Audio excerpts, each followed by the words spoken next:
Hello there. It is Shelby and Joel again with the Chamber of Commerce doing a deep dive on the voice business this week, which is focusing on tourism. The Ontario Chamber of Commerce came out with a report just yesterday on how the Ontario tourism is faring during and after the pandemic. Yeah, tourism has really struggled, obviously, over the last couple of years with everything we've gone through. And it's one of the ones that's going to take a little while to recover. And some of the big issues behind that is access to workforce, especially as we're dealing with some of our rural tourism providers, lack of internet access as we get into some of these rural areas as well. But there's a confidence factor. And thankfully, here in the Kawarthas, I think we've fared a little better than some of the other regions. We were able to make good use of people traveling regionally over the last couple of years, and those routines will be there. But there's still a lot of issues and barriers around people crossing the border and that kind of thing too. Mhm. Now, the report also states that the urban area tourism, like within the city, was hit much harder than some of the rural ones. So, The urban tourism sector has struggled a bit more than the rural side, and that those are your museums, that's going out dining, going to the theater, those kinds of attractions, and a lot of hesitation maybe for some people to go to those types of things compared to nature-based tourism. Here in the Kawarthas, we're full of that. Cottage country, going out to the lakes, going camping, going fishing, all that kind of thing, and all of the tourism um, activities that come around people coming and staying up here. And the struggles are different between them, and it's definitely one where we've fared a bit better on that sense for the nature-based stuff, but there's still struggles.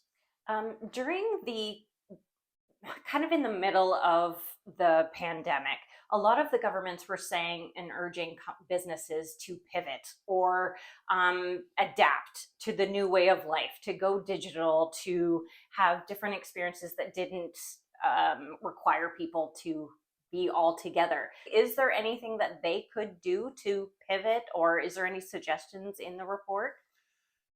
One of the big things right now is just making do with less. And so, where we were pivoting into the digital sector to deal with COVID restrictions over the last couple of years, it's now having other benefits for dealing with staffing shortages. So, for example, being able to book your vacation online, your camping, you're going to a resort, being able to book your personal services, get pampered, all those kinds of things that you're doing while you're here. There's so much more that you can do to access those things online than there was before. And a lot of businesses take advantage of that.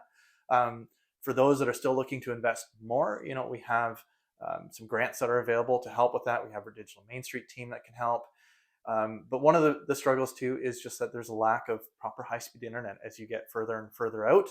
These beautiful remote cottages, these beautiful remote lakes, as much as we love heading out there and enjoying the scenery, being remote comes with other challenges, and the businesses that provide it there, struggle with some of that too.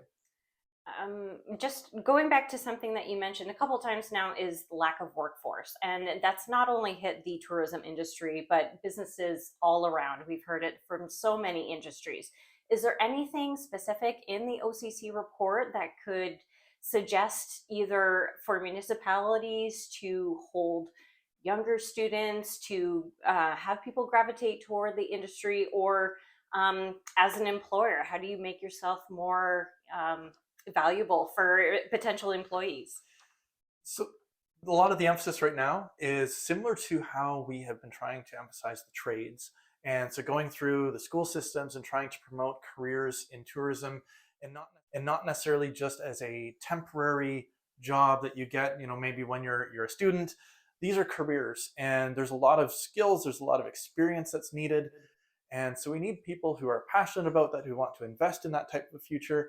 And with that, there's more funding for training, and we're trying to also encourage those institutions to create more programming that will train people for this, so that we have the educated and experienced workforce that they need.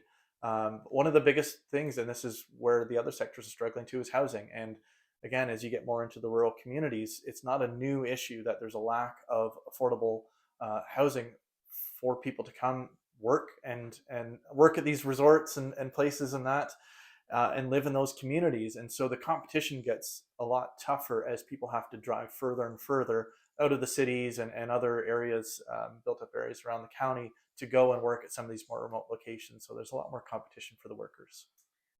Lastly, I just wanted to ask, tourism tax credit was introduced last year and it was for 2022. Now, people still have a little bit of time. They have until December 31st to use that if they wanted to go somewhere in Ontario. Is there any Exactly. indication that that has helped the tourism industry at all?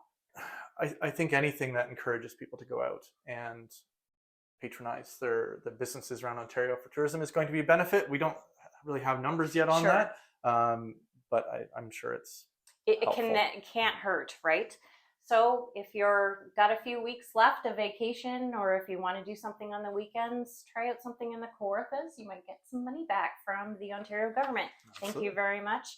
The Ontario Chamber of Commerce report is in the link above if you wanted to have a reel, or if you wanted to see the Voice of Business take on it, you can also click the link above.